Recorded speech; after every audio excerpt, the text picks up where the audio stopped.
பாவத்தை மன்னிங்க. நீங்க அறிக்கை செய்து விடும் பொழுது தேவன் பாவங்கள் எல்லாவற்றையும் அவர் ரசத்தினால், உன் சாபங்கள் எல்லாவற்றையும், உன் முன்னோர்கள் சாபங்கள் எல்லாம் உன்ன இடத்துல வராதபடி அவர் வேலி அடைக்கிறவர் இருக்க. கரங்களை தெரியும் நாமே சொல்லுவேன். உன் பாவங்கள், முன்னோர் செய்த பாவங்கள் உன்னை விட்டு விலக ஆரம்பிக்க விசுவாசிக்கிறேன். நாமே சொல்லுவேன். அல்லேலூயா. தேவன் கிருபை உன்னை விட்டு விலகாதபடி பாதுகாக்க சொல்லுங்க. ஏன்னா முன்னோர் மனிதனும் தேவனால் தேர்ந்தெடுக்கப்பட்ட ஜனம். விசுவாசிக்கிறேன். நாமே சொல்லுவேன். அவர்களை நேசிப்பதற்கு தான் கர்த்தர் என்ன பண்ணியிருக்காரு? உங்களுக்கு கிருபையை கொடுத்திருக்கிறார். போன வாரம் ஞாயிற்றுக்கிழமை பார்த்திருக்கோம். அவர் கட்டளைகளை கை கொள்ளணும். அவர் கட்டளைகள் என்ன? புதிய ஏற்பாட்டில் அன்பு. அன்பு இல்லாத இடத்துல தேவன் கிரியை செய்ய மாட்டார். நீ நல்லா ஜெபம் பண்ணிட்டு என்ன பண்ணாலும், நீ வாழுற வீட்டுக்குள்ள, அந்த 4 செவத்துக்குள்ள உன் குடும்பத்தில் உன்னை குறித்து சமாதானம் இல்லை, உன்னை குறித்து யாராவது ஏதோ ஒரு கவலையில் இருக்காங்க, கோபத்தில் இருக்கிறாங்கன்னா, பிரச்சனை எங்க இருக்குன்னா உங்ககிட்ட தான் இருக்கு.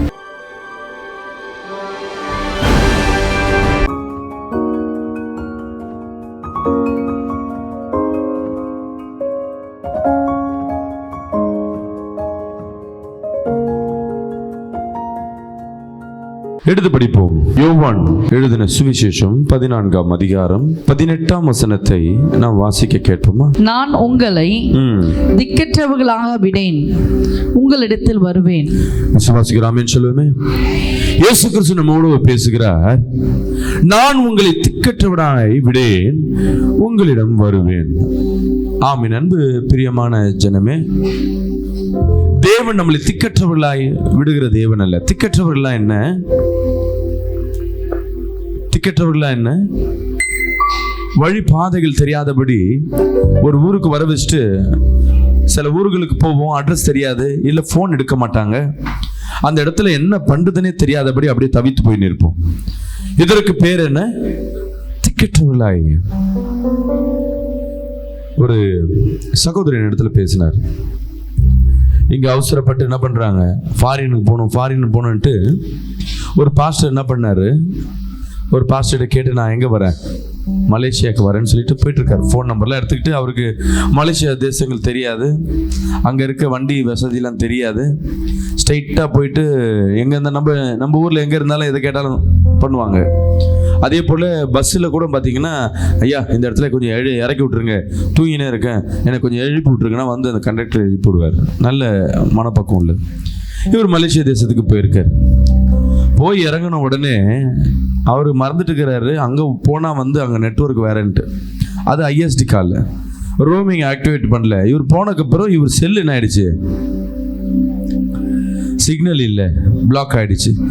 ஏர்போர்ட்டை விட்டு இறங்கின உடனே அங்க இருக்கிறவங்க இவருக்கு கால் பண்ண முடியல, இவர் அவரால் கால் பண்ண முடியல. என்ன பண்றதுன்னு தெரியல, அப்படியே தவித்து போய் நிற்கிறார். அங்க போய் கேட்கிறவங்க யாரும் மதிக்க மாட்டாங்க. ஒரு முறை நான் ரிட்டர்ன் மலேசியாவில் ஒரு ஈப்போன்னு ஒரு ஊர்லேருந்து ஜேபிக்கு நான் வந்து ட்ராவல் பண்ணுறேன். 8 மணி நேரம் ட்ராவல், 6 மணி நேரம் ட்ராவல். அந்த ட்ராவலில் என்ன பண்ணுறேன்னா, அவர்கிட்ட எனக்கு இடம் புதுசு, விட காலையில் இல்லை அந்த இடத்துல போக முடியாது. அதுக்கு முன்னாடி என்ன பண்ணுறாங்க, ஃபஸ்ட்டு நீங்கள் இடையில ஒரு பெட்ரோல் பங்க் வரும், அந்த இடத்துல நிற்கும், அந்த இடத்துல நீங்கள் இறங்கிடுங்க. எத்தனை மணிக்கு இறங்கணும் அப்படின்னு கேட்டால், மணி வந்து ஒரு 3லேருந்து 4க்குள்ளே. எத்தனை மணி? 3லேருந்து 4க்குள்ளே அந்த வண்டி அந்த இடத்துக்கு போகும், நீங்கள் இறங்கிடுங்க. எனக்கு உடம்பு சரியில்லை, ஜுரம்.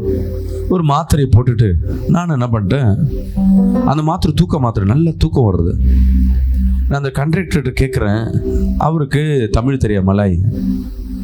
நான் அந்த பாஸ்டர் மூலமாக, பாஸ்டர் கொஞ்சம் ஃபோனில் சொல்லுங்கன்னா, அவர் சொன்னாலும் கேட்க மாட்டார். உங்களுக்கு வேணும்னா எழுந்திரிச்சு நீங்கள் போயிடுங்க, நாங்களாம் என்ன பண்ண மாட்டோம், எழுப்பி விட மாட்டோம். நானும் அவர்கிட்ட கேட்குறேன், நான் மாத்திரை போட்டிருக்கேன், தூங்கிடுவேன், கொஞ்சம் எழுப்பி விடுங்க. அவ்வளோதான். உங்களுக்கு வேணும்னா நாங்கள் எங்கள் வேலையை நாங்கள் கரெக்டாக செய்வோம், இதெல்லாம் செய்ய மாட்டோம். உடனே எங்கள் வீட்டில் சொன்னேன், அம்மா என்னை கொஞ்சம் எழுப்பி விடு, நான் தூங்கிட்டு 10 முறை கால் பண்ணு. அங்கே இந்தியன் டைம் அங்கே 4 மணினா, இங்கே எத்தனை மணினா 2:30 மணி. 1 மணி வரை பேசியிருக்கேன், நீ என்ன தூங்க மாட்டேன், என்னை எழுப்பி மட்டும் விடுன்னு. கடைசியில் பார்த்தீங்கன்னா அந்த பஸ் கண்டக்டர் எழுப்பவே இல்லை. வீட்டில் இருக்கவங்க அலாரம் வச்சு அடித்து தான் நான் எந்திரிச்சு அந்த கரெக்டாக ஒரு 1/2 hour முன்னாடி எந்திரிச்சேன். அந்த ஸ்டேஷன் வந்துச்சு, இறக்கி விட்டாங்க. சரி, நம்ம இந்திய தேசம் மாதிரி கிடையாது. அநேக நேரங்களில் நான் சொன்ன அந்த பாஸ்டர் 2 நாள் சாப்பிட இடம் இல்லாமல், தூங்க இடம் இல்லாமல் என்ன பண்ணுறது. நீங்கள் நினைக்கிற மாதிரி பஸ் ஸ்டாண்டில் போயிட்டு ஒரு டிக்கெட்லாம் வாங்கிட்டு போய் எங்கே போக முடியாது, ஊருக்கெல்லாம் போக முடியாது. அங்கே ப்ரேயர் புக்கிங் பண்ணணும். அந்த டைமுக்கு தான் பஸ்ஸு வரும். முன்பாகவே போய் நிற்கணும். 5 நிமிஷம் லேட்டாகவும் முன்னோ பின்ன நின்னாலும் அங்கே நிற்கக்கூடாது. சீக்கிரம் போய் நிற்கக்கூடாது. நிறைய ரூல்ஸ். பாவம் 2 நாளாக கஷ்டப்பட்டிருக்கா. அப்போ தேவனத்தில் வேண்ட வேண்ட சம்பந்தமே இல்லாத இன்னொரு ஊழியக்கார் அந்த இடத்துல வந்து அவரை பார்க்கிறார். அவர் சூழ்நிலையை புரிந்து கொள்கிறார். தன் வீட்டில் இடம் கொடுக்கிறார். அப்படியே கடந்து போய் 2 நாளுக்கு அப்புறமேட்டு அந்த ஊழியக்காரை கண்டுபிடிச்சு இவங்க இடத்துல சேர்க்கும்போது அந்த 2 நாள் பட்ட கஷ்டம் சொல்ல முடியாத கஷ்டம். வெளி தேசங்களில் போய் சாப்பிட தூக்கம் இல்லாதபடி அந்த பாஸ்டர் வந்து ஒரு நரக வேதனை அனுபவிச்சிருக்கார். ரோட்லேயே படுக்கணும்னா நம்ம ரோட்டில் மாதிரி கிடையாது, அங்கன்னா பிடிச்சின்னு போயிடுவாங்க. ரொம்ப மோசமான ஏரியா. விட்டா கிட்னியை கட் பண்ணி எடுத்துன்னு போயிடுவாங்க. 2 நாளுக்கு அப்புறம் அந்த பாஸ்டர் ஒருத்தர் வந்தார் பார்த்தீங்களா.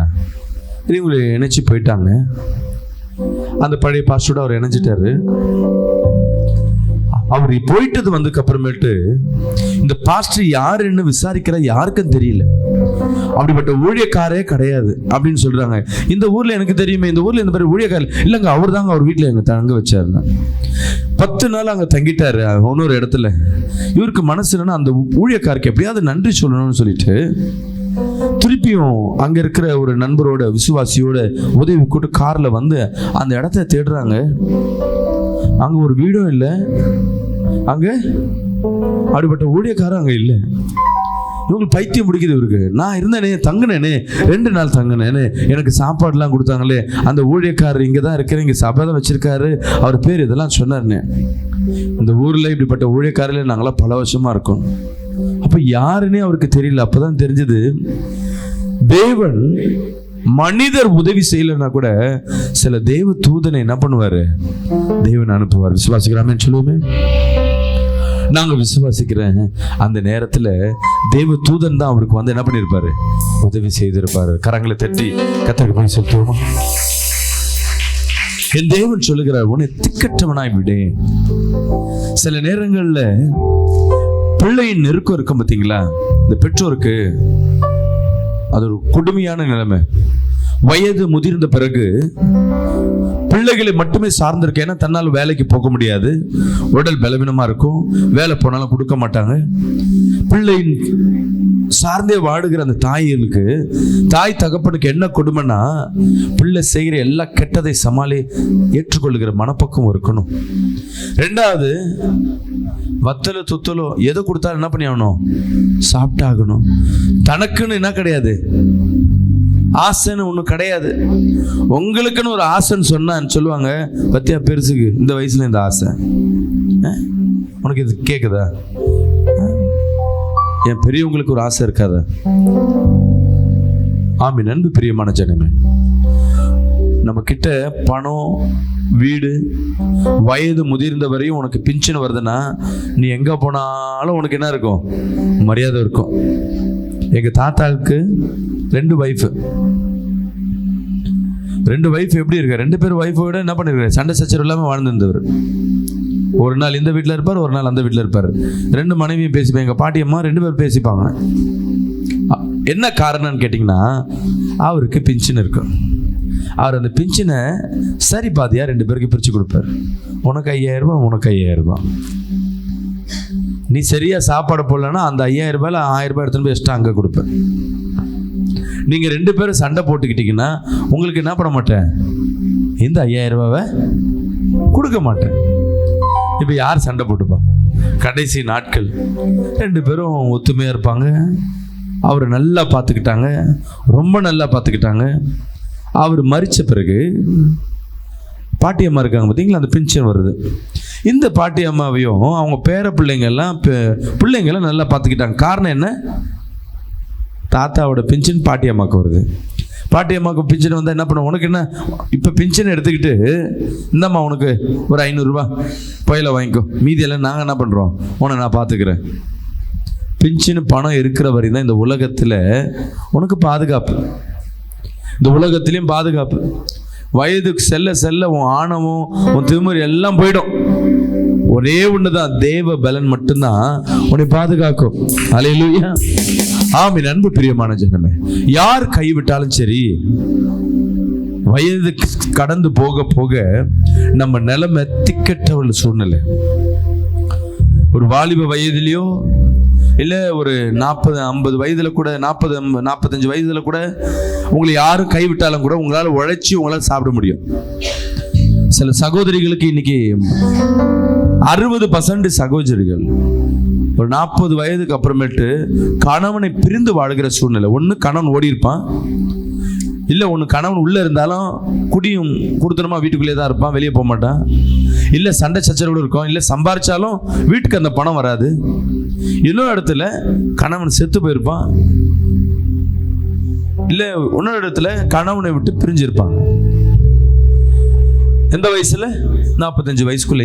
இந்த சூழ்நிலையில தான் நிறைய இந்தியாவில் வாழுகிற 99 பிள்ளைகளுடைய நிலைமை. கடைசியில் என்ன பண்றாங்கன்னா, அவங்க ஏதோ ஒரு வேலை கிடைச்சா போதும்னு சொல்லிட்டு வேலைக்கு போயிட்டு தனக்கு தன் பிள்ளைகளுக்கு ஏதோ ஒரு குடும்பத்தை நடத்த ஆரம்பிச்சிருவாங்க. இதற்கு பேர் சில நேரங்களில் திக்கற்றவர்களாய் அந்த கணவன் விட்டு போனாலும் தாய் தகப்பனும் சப்போர்ட் பண்ணலாம், யாரையும் சப்போர்ட் பண்ணலாம். ஆனால் முதிர் வயது ஆன பிறகு ஒருத்தருக்கு திக்கற்றவர்களாய் சூழ்நிலை ஏற்படுகிறதுனா அது ஐயோ, அல்லேலூயா, அந்த நிலைமை மோசமான நிலைமை. ஏன்னா இப்போ 60 வயசு 40 வயசு 50 வயசு கடந்து போனாவே வியாதிகள் கொடுமைகள் வந்து கொண்டே இருக்கு. இந்த சூழ்நிலையில எப்படி நம்ம வாழ முடியும்? கொஞ்சம் ஜாக்கிரதை உள்ளவர்களா இருங்க. நேற்று எங்க மாமா ஒருத்தர் இறந்துட்டார், 52 வயது. நாளைக்கு அவங்க வீடு வண்ணாரப்பேட்டையில் கட்டின்னு இருக்காங்க, பெரிய வீடு. அது கிரகப்பிரவேசத்துக்கு நாளைக்கு நாட்களை குறித்து வச்சுருக்காங்க. நேற்று காலையில் நல்ல ஆஃபீஸில் வேலை செய்கிறார், ஒரு டிரான்ஸ்போர்ட்டேஷன் ஆஃபீஸ். போய் காலையில் 4 தோசை சாப்பிட்டு ஆஃபீஸில் போய் உக்காந்துருக்காரு. அவங்க ஆஃபீஸ் 3 மாடி ஏறி போய் உக்காந்துருக்காரு. கொஞ்சம் ஏதோ டயர்டாக இருக்க மாதிரி பெஞ்சில் சாஞ்சிருக்காரு, அவ்வளோதான். கூட இருக்கவங்க எழுப்புனா இறந்துட்டார். ஒய்ஃபுக்கு இன்ஃபர்மேஷன் போகுது.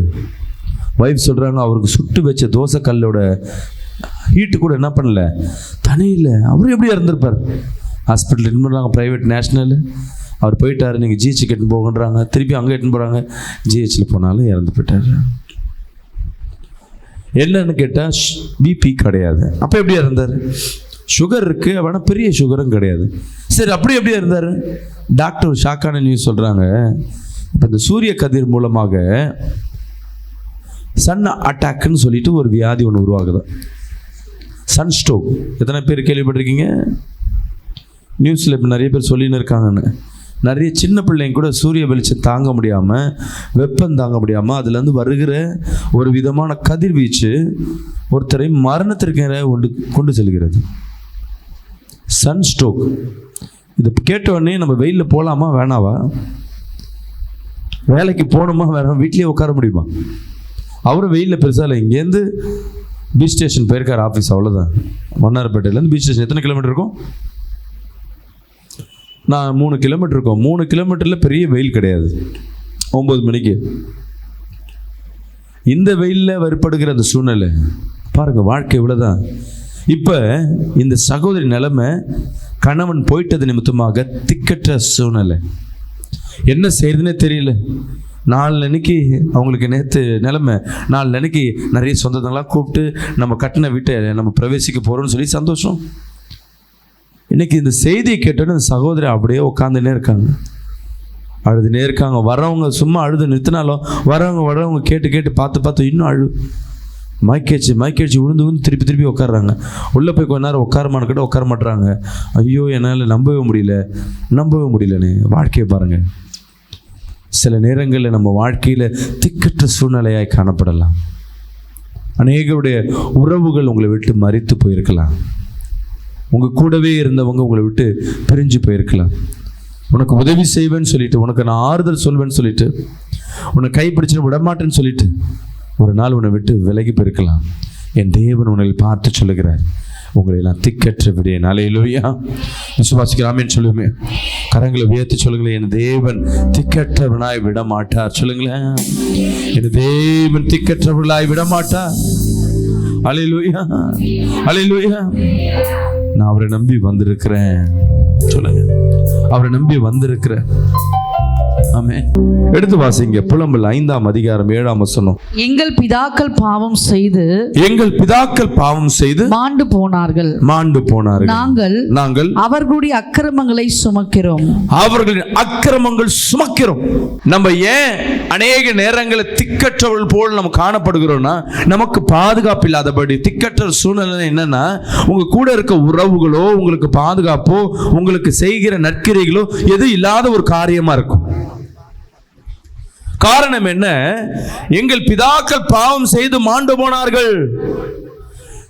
நம்ம முன்னோர்கள், நம் தாய் தகப்பன், தாத்தா பாட்டி, தாத்தாக்கு கொள்ளு தாத்தா, கொள்ளு பாட்டி, இவர்கள் பாவம் செய்து மாண்டு போனார்கள். அவர்கள் பாவத்தின் நிமித்தமாக நாம் திக்கற்றவர்களாய் காணப்படுகிறோம். ஒரு ஆமென் சொல்லுவோமே. ஏன் அநேக நேரம் நாம் திக்கற்றவர்களாய் காணப்படுகிறோம்? முதலாவது தெரிந்து கொள்ளுங்க, நமக்கு முன்பாக இருந்த முன்னோர்கள் ஏதோ திக்கற்ற விடுமுறையாக நம்மளை சூழ்ந்து கொண்டிருக்காங்க. அல்லேலூயா. அவர்கள் பாவங்கள் நம்மளை சூழ்ந்து கொண்டிருக்கு. அவர்கள் சாபங்கள் நம்மளை சூழ்ந்து கொண்டிருக்கு. ஆமென். அன்பு தேவ ஜனமே, இந்த நாள் கர்த்தர் உங்களோடு பேசிக் கொண்டிருக்கிறார். பாஸ்டர், நான் எப்படி பாஸ்டர் என் பாட்ட முப்பாட்டம் செய்த பாவத்திற்கு நான் எப்படி பரிகாரம் செய்வது? நான் ஏன் எனக்கு இந்த சூழ்நிலையில் காணப்படுவது? முன்னோர்கள் செய்த பாவத்தின் நிமித்தமாக நம்ம திக்கற்று போய் காணப்படுவோம். நம்ம கூட உறவுகள் இருந்தோ இல்லாத சூழ்நிலை காணப்படும். சில பேருடைய அன்பை இழந்து போய் காணப்படுவோம். சில பேரோட அரவணைப்பை நம்ம இழந்து போய் காணப்படுவோம். நம்மளை ஏமாற்றப்படுவோம். சில அநேக மனிதர் இந்த உலகத்தில் திக்கற்று போய் இருக்கிற காரணத்தின் முதல் காரணம் எடுத்தீங்கன்னா பாவம். அந்த பாவத்தின் சூழ்ச்சி எப்படி வரும்னா, ஏமாற்றம். நீங்க யாரையாவது நம்புவீங்க, உங்க உறவுகளை நம்புவீங்க, ஆனா அவர்கள் உங்களை ஏமாற்றி விட்டு உங்களை தனிமையில விட்டு கடந்து போவார்கள். அல்லேலூயா. ஆமென். அன்பு பிரியமான ஜனமே, இந்த ஏமாற்றம் இந்த உலகத்தில் இருக்கிற ஒரு கொடிய ஒரு சூழ்ச்சி. சத்துருவானவன் உன் கூட இருக்கிற உறவுகளை வைத்து, உன் கணவன், உன் மனைவி, உன் பிள்ளை, அக்கா, தங்கச்சி, உங்க அப்பா அம்மா, யாரா இருந்தாலும் சரி, அவர்கள் மூலமாக உன்னை ஏமாற்றும்படியாக, நீ ஏமாறும்படியாக அந்த ஏமாற்றமானது, ஐயோ எனக்கு யாருமே இல்லையே, நீ நம்பினவர்களே உன்னை ஏமாற்றிட்டு போயிட்டாங்கன்னா உங்க சூழ்நிலை எப்படி இருக்கும்? திக்கற்று போய் சூழ்நிலை. அல்லேலூயா. காரணம், உங்க முற்பிதாக்கள் செய்த பாவம். அந்த வசனத்தை மீண்டும் படிங்களேன். எங்கள் பிதாக்கள் பாவம் செய்து மாண்டு போனார்கள். நாங்கள் அவர்களுடைய அக்கிரமங்களை சுமக்கிறோம். இயேசு கிறிஸ்துவின் இரத்தத்தினால அந்த அக்கிரமங்கள் மாற்றப்படுகிறது. அல்லேலூயா. நீங்க ஜெபிக்கும் பொழுது, முதலாவது என் அன்பு சகோதரனே, சகோதரியே, ஜெபிக்கும் பொழுது ரொம்ப முக்கியமான காரியம் பாவம். நான் அநேக முறை சில நேரங்களில் சொல்லுவேன், இந்த வாலிப பிள்ளைங்களை கொலை செய்வாங்க தெரியுங்களா? சில பெற்றோர்கள் எல்லாம் கொலை செய்வாங்க தெரியுங்களா? என்ன கொலைமா பண்ணுவாங்க? கருக்கலைப்பு. ஒண்ணு, கல்யாணத்துக்கு முன்பாக ஒரு தவறான உறவு ஏற்படும், அதுல கரு உண்டாயிடும். பெற்றோருக்கு தெரியாதபடி என்ன பண்றாங்க? கருக்கலைச்சிருவாங்க. அதுக்கப்புறம் பல நாட்கள் கடந்து போயிடும், திருமணம் ஆயிடும், இவங்களுக்கு குழந்தை பிறக்கும், சில பேருக்கு குழந்தை பிறக்காம இருக்கும். ஆனா ஒரு கொலைய, இந்த உலகத்துல வர வேண்டிய ஒரு உயிரை என்ன பண்ணியாச்சு? எடுத்தாச்சு. சில சூழ்நிலை கல்யாணம் ஆயிடும், குழந்தை தங்கும், கொஞ்ச நாள் காத்திருக்கலாமே, உடனே எதுக்கு குழந்தை கலைச்சிரு? கருகலைப்பு. யார் யார் கருகலைப்பு? நீங்க இல்ல உங்க முன்னோர்கள் உங்கள் முன்னோர்கள் முன்னாடி யாராவது செய்திருக்காங்கன்னா அது 7 தலைமுறை அந்த கொலையின் பாவங்கள் வேதம் சொல்லப்பட்டிருக்கு.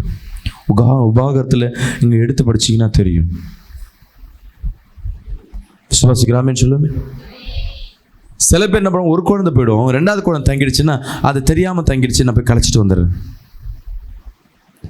தேவன் கொடுத்தது நீங்க தொடக்கூடாது.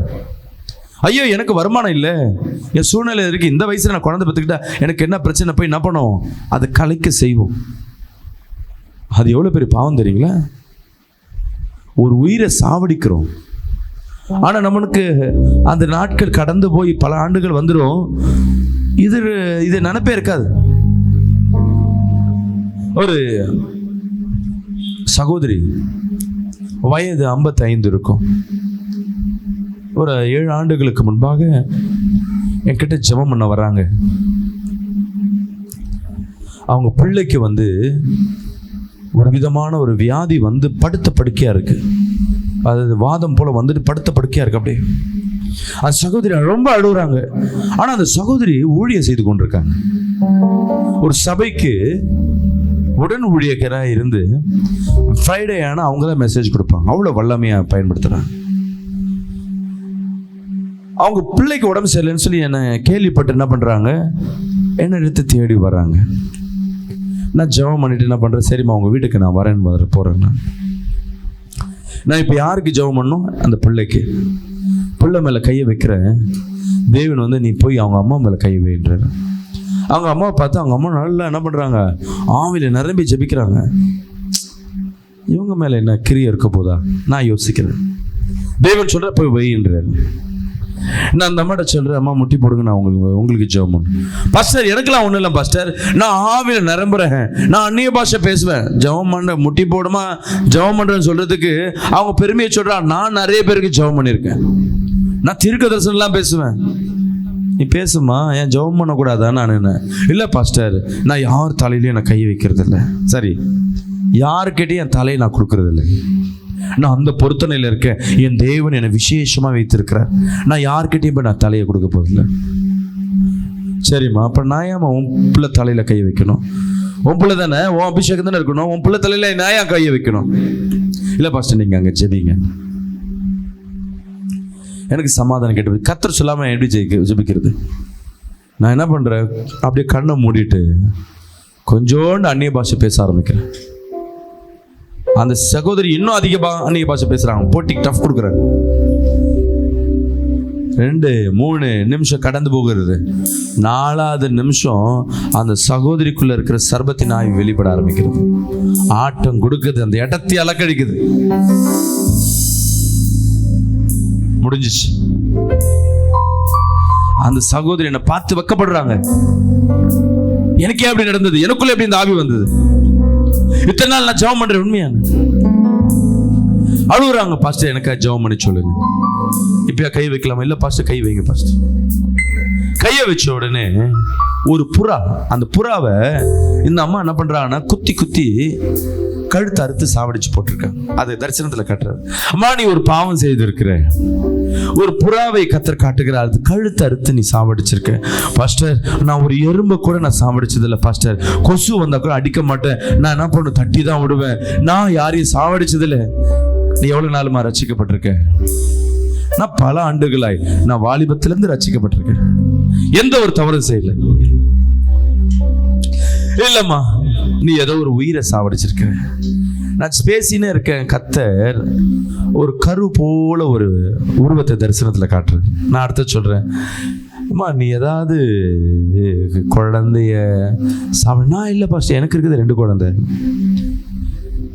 ஏதாவது கருக்கலைப்பு ஏதாவது பண்ணியா அப்படின்னும் அப்படியே மூஞ்சி மாறுது அந்த அம்மாக்கு.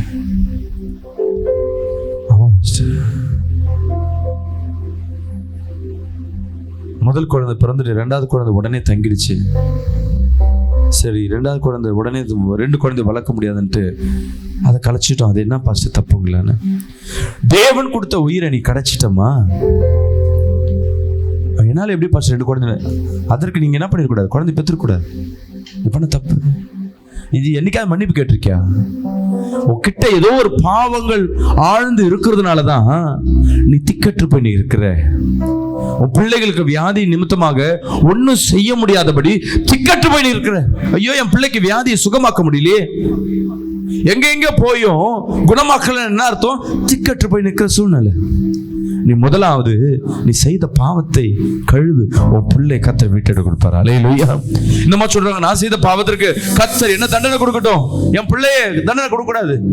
அதை நீ சொல்லாதம்மா. தேவன் சில பாவங்களுக்கு 7 தலைமுறை வரை கர்த்தர் கொண்டு போவார். அல்லேலூயா. நான் சொன்ன அந்த பிள்ளைக்கு அம்மா அப்பா பாட்ட முப்பாட்ட செய்த பாவத்தை மன்னிங்கப்பா, அந்த சாபத்திற்கும் பாவத்திற்கும் எனக்கு பங்கு இல்லை, உம்முடைய ரத்தத்திற்கும் உம்முடைய ஜீவனுக்கு தான் நான் பங்கு, சொல்லு பாப்பான்னு சொல்லிட்டு அந்த பெண் பிள்ளைக்கு நான் சொல்றேன். என்னது? என் பெற்றோருடைய பாவத்திற்கும் என் முன்னோர்கள் பாவத்திற்கும் சாபத்திற்கும் எனக்கு பங்கு இல்லை, எனக்கு ஒரே ஒரு பங்கு ஜீவனுள்ள தேவனுடைய ரத்தத்திற்கும் அவருடைய வார்த்தைக்கு தான் எனக்கு பங்கு இருக்கு. நீ இதை அறிக்கை செய்யணும். அறிக்கை செய்ய அந்த புள்ள அப்படியே இருந்துச்சு உட்கார ஆரம்பிச்சு. கரங்களை தட்டி ஒரு ஆமென் சொல்லுமே. இந்த அம்மா அறிக்கை செய்யல. இந்த அம்மா இன்னும் ஆச்சரியத்தில் உட்கார்ந்து கொண்டிருக்காங்க. இந்த அம்மா பெரிய ஜெபிக்கிறவங்க. ஆனா இன்னும் அந்த பழைய பாவங்கள் இவங்களுக்குள்ள என்ன இருக்குன்னா, நான் இயேசுவை ஏற்றுக்கொண்டேனே, அவர் ரத்தத்தை நான் ஏற்றுக்கொண்டேன், அப்ப பழைய பாவங்களும் சாபங்களும் மன்னிக்கப்பட்டது அல்லவா அப்படின்றாங்க. பாவத்தை அறிக்கை செய்து விட்டு விடுகிறவனே கர்த்தரிடத்துல இரக்கத்தை பெறுவான். ஒரு ஆமென் சொல்லுவோமே. அறிக்கை செய்து விட்டு விடாதபடி நீ நினைச்சிட்டு விடுறது வேற, அறிக்கை செய்து விட்டு விடணும். தெரிஞ்சுக்கங்க, ஆண்டவரே இந்த பாவத்தை நான் செஞ்சேன் அப்படின்னு அர்த்தம். நீ ஒத்துக்கொள்கிற, ஆண்டவரே இந்த பாவத்தை நான் தெரியாம செஞ்சுட்டேன், தெரிஞ்சே செஞ்சுட்டேன், என் பாவத்தை மன்னிங்க.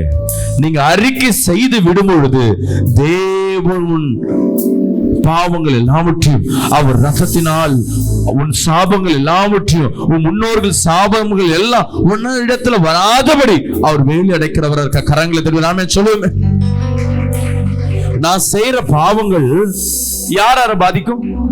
என் மனைவி, என் 2 பிள்ளை, என் 2 பிள்ளையோட பிள்ளைங்க, அவங்க ஜெனரேஷன்.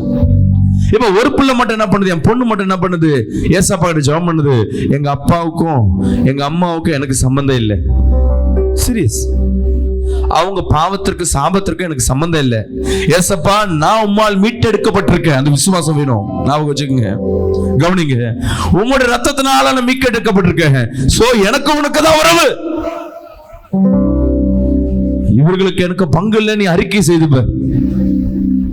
உன் பாவங்கள், முன்னோர் செய்த பாவங்கள் உன்னை விட்டு விலக ஆரம்பிக்க. விசுவாசிக்கிறேன். ஆமென் சொல்லுவேன். அல்லேலூயா. தேவன் கிருபை உன்னை விட்டு விலகாதபடி பாதுகாக்க. சொல்லுங்களேன். ஆமென். அடுத்த क्वेश्चन கேட்கலாம். அப்போ என் தாய் தகப்பனை நான் வெறுக்கணுமா? கரெக்டா? அன்பு வேற, அல்லேலூயா, ஐக்கியம் வேற. ஆமென் சொல்லுவேன். ஐக்கியம் எப்ப இயேசுவிடத்துல நீ மீட்டெடுக்கப்பட்டியோ அன்று முதல், அவர் ரத்தத்தினால் கிரயம் கொடுத்து வாங்கப்பட்டதுனால அன்று முதல் உன்னுடைய ஐக்கியம் முழுவதும் தேவனிடத்தில் இருக்கணும். விசுவாசிக்கிறாமே சொல்லுவேன். தேவனிடத்துல பெற்றுக்கொண்ட அன்பு இந்த உலகத்தில் இருக்கிற எல்லாரும் மத்தியிலும் எப்படி இருக்கணும்? அது சரிசனமாய் உன்னை எப்படி நேசிக்கிறாயோ, உன்னை குறித்து உன் மேல எப்படி அன்பு இருக்கோ, அந்த அன்பை மற்ற இடத்துல கொடுக்கிறது உன்னுடைய கடமை. விசுவாசிக்கிறாமே சொல்லுவேன். அல்லேலூயா.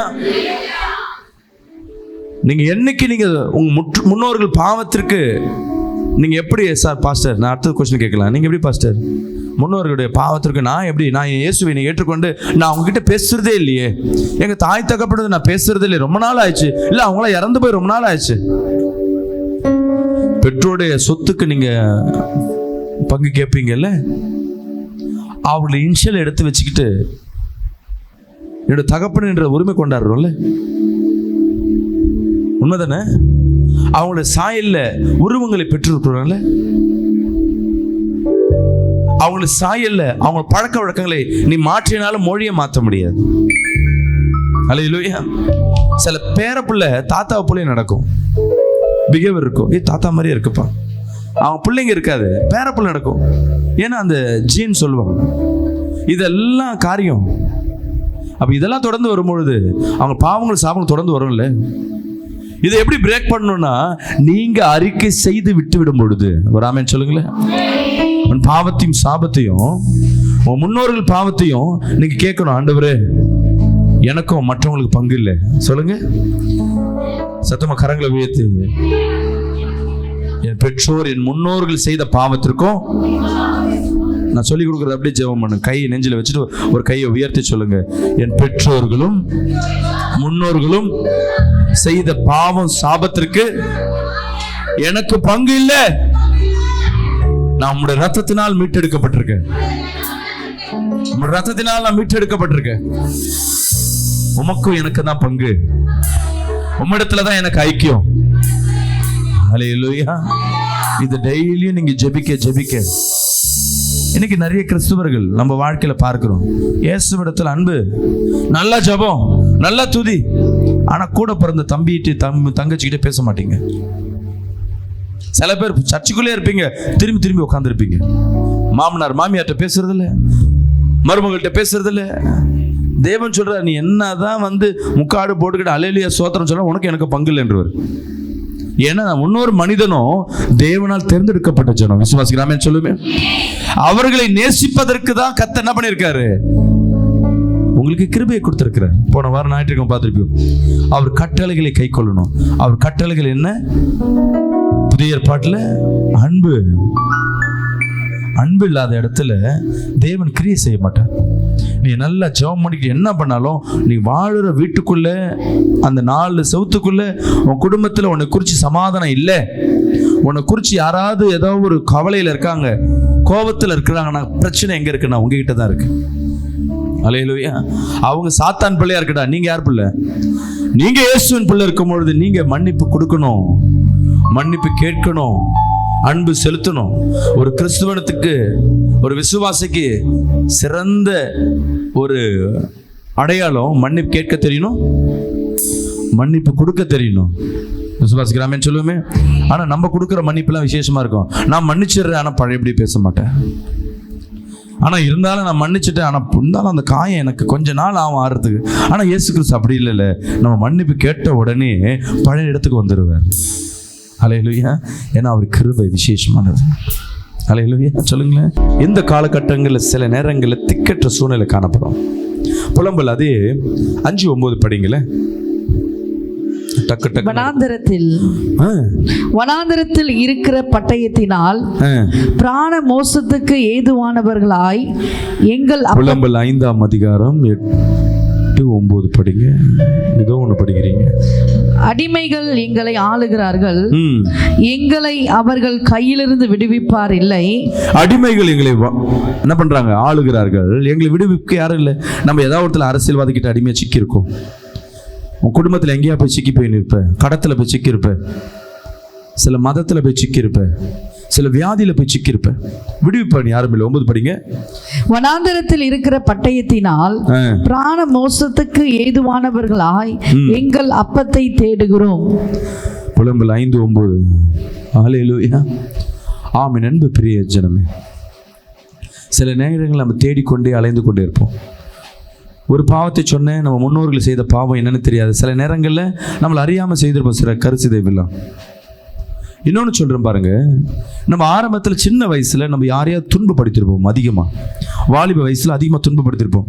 அதுக்கப்புறம் அதுலேருந்து கடந்து எங்கேயோ கடந்து வந்திருப்போம்.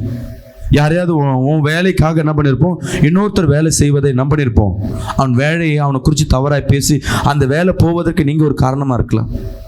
நீங்கள் கடந்து போய் அதுலேருந்து ஒரு 15-20 வருஷம் இன்னைக்கு கர்த்தருக்குள்ள அதிகமாக அன்புக்குள்ள இருக்கலாம். ஆனால் அந்த செய்த பாவத்தின் பலன் நீங்கள் மன்னிப்பு கேட்டிருப்பீங்க, மனமுகர்ந்து கூட கேட்டிருக்க மாட்டீங்க. ஏன்னா கடந்து போயிருக்கோம். நம்ம இப்போ மன்னிப்பு கேட்கறதா எதுன்னா, இப்போ செய்கிற பாவம், இன்னைக்கு செய்கிற பாவம், இல்லை கடந்த வாரத்தில் செய்த பாவங்கள், உன் நினைவில் இருக்கிறவர்கள் இதற்கே கேட்டு கேட்டு மன்னிப்பு கொடுக்குறதுனால கர்த்தருடைய மன்னிப்பு கொடுக்குறாரு. ஆனால் முழுமையான நம்ம திக்கற்று போய் தாங்க நிற்கிறோம். தவிர முழுமையான விடுதலை இல்லை நம்ம வாழ்க்கையில். இந்த முழுமையான விடுதலை நம்ம வாழ்க்கையில் வேணும்னா கொஞ்சம் யோசிக்கணும். ஜெபம் பண்ணுற வேலையில் நம்ம எடுத்த உடனே ஆராதனை பண்ணுறோம். இன்னைக்கு 1 மணி நேரம் ஜெபம் பண்ணுறோம். எத்தனை பேர் 1 மணி நேரம் ஜெபம் பண்ணுவீங்க? கை தூக்குங்களேன்.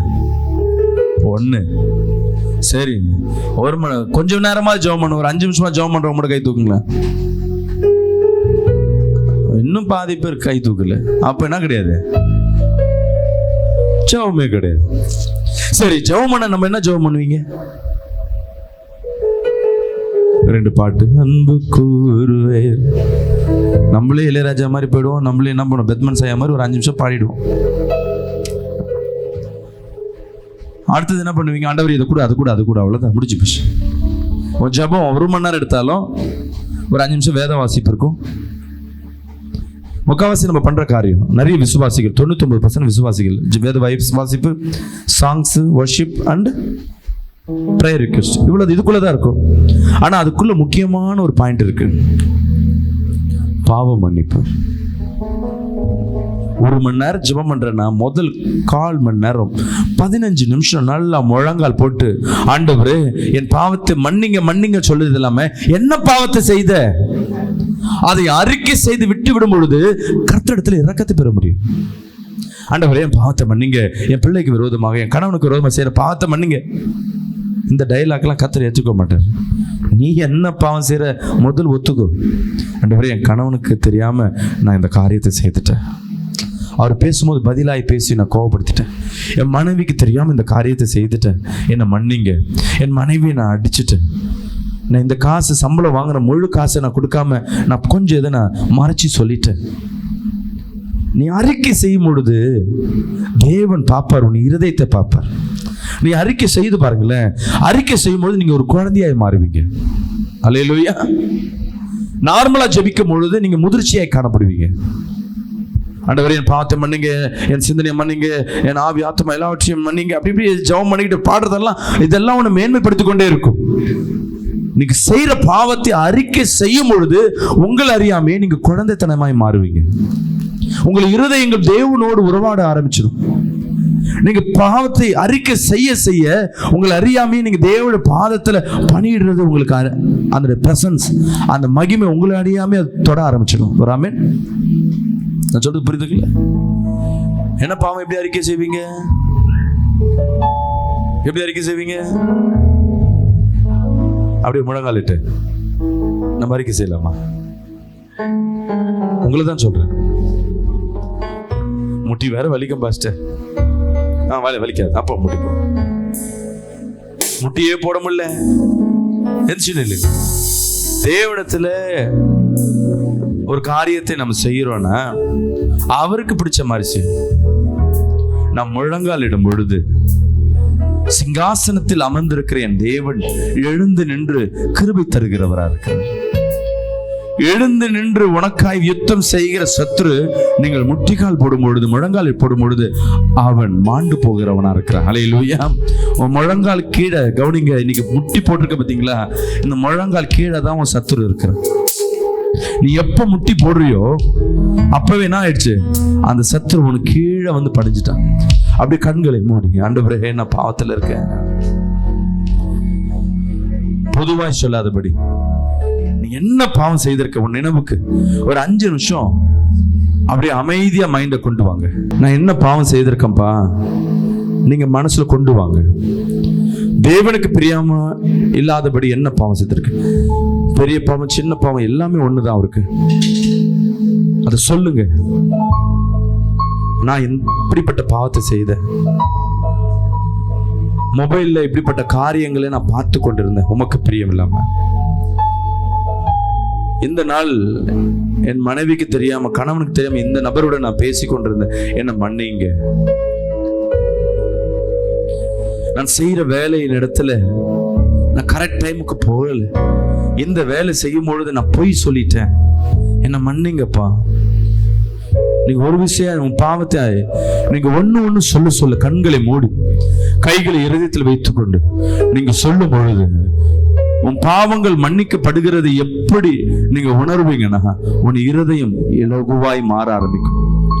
உன் கண்கள்ல இருந்து தண்ணீர்கள் ஓடி வரும் பொழுது பாவங்கள் மன்னிக்கிற ஒரு அடையாளத்தை நீ காண முடியும். சில நேரங்களில் உன் இருதயத்துல சமாதானத்தை கொடுக்கும். தேவன் உன்னோடு இருக்கிற அந்த ஐக்கியத்தை நீ உணர முடியும்.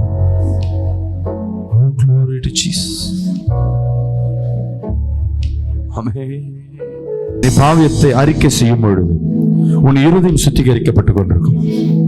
எந்தெந்த இடத்துல எந்தெந்த சூழ்நிலையில கரண்ட்ல நீ திக்கற்று போய் நிற்கிறாயோ அந்தந்த இடத்துல கர்த்தர் உன்னை பலப்படுத்துகிற தேவனா இருக்கிற. ஒரு நாளைக்கு 1/4 மணி நேரம் 15 நிமிடமாவது நீ முழங்காலிட்டு உன் பாவத்தை அறிக்கை செய்யும் பொழுது தேவன முழு கரமும் முழு பலனும் உன்னை சூழ்ந்தே காணப்படும். நீ போகிற இடம், நீ இருக்கிற இடம் எல்லாம் பிரகாசம் அடையும். உன் நினைவுகள் எல்லாவற்றையும் தேவன் ஜெயமாய் மாற்றுவார். எந்தெந்த இடத்துல நீ திக்கற்று போய் நிற்கிறையோ அந்தந்த இடத்துல தேவ வல்லமையும் தேவ ஆளுகை நீ உணர முடியும். அல்லேலூயா. ஒரு 1/4 மணி நேரம் இந்த பாவத்தை நீங்க அறிக்கை செய்யும் பொழுது நான் விசுவாசிக்கிறேன் இந்த வாரம் முழுவதும் இதன் பலனை நீங்க பார்க்க போறீங்க. ஆமென். அல்லேலூயா. அப்படி கண்களை மூடி, அன்பின் தகப்பனே, இன்னைக்கு என்னென்ன காரியத்திற்காய் அப்பா அவர்கள் செய்த பாவத்தை மன்னிப்பு கேட்கிறார்கள். அவர்கள் முன்னோர்கள், அவர்கள் பெற்றோர்கள், நாங்கள் செய்த பாவங்கள் மன்னிப்பு கேட்கும் பொழுது நீ மன்னிப்பு கொடுக்கிற தேவனா இருக்கிறேன். நாங்கள் சுத்திகரிக்கப்பட்ட விசேஷ பாத்திரமாய் மாறினதுக்காக நன்றி. இங்க வந்திருக்க ஒவ்வொருத்தரையும் அன்பா நீ விசேஷமா எடுத்து பயன்படுத்துவதற்காக நன்றி. இயேசுவின் நாமத்தில் ஜெபிக்கிறாங்க நல்ல பிதாவே. ஆமென்.